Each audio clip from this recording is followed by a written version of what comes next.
গণতন্ত্রকেই দাঁত দিয়া কামড় দিয়া ধরছি, ইংরেজদের পশ্চিমাদের তরিকার বাইরে যাচ্ছি না। যেন গণতন্ত্র একটা ধর্ম, রাষ্ট্র একটা উপাস্য, আর সংবিধান একটা ধর্মগ্রন্থ। রাষ্ট্রের ইবাদত করে, আর ধর্মগ্রন্থ হচ্ছে তাদের রচিত সংবিধান। এটাকে তারা কোরআন হাদিসের চেয়ে বেশি মর্যাদা দেয়।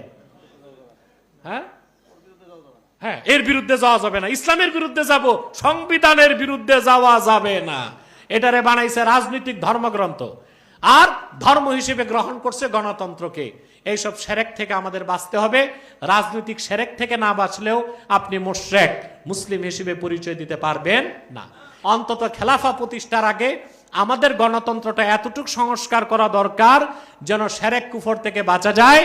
নির্বাচনী পদ্ধতিকে এতটুকু ঠিক করা দরকার যেন বিজাতিদের সাদৃশ্য না হয়। কঠিন কথা, ওয়ালা নুশরিকা বিহি শাইআ, আল্লাহর সাথে অন্য কোনো কিছুকে আমরা শরীক করব আজকে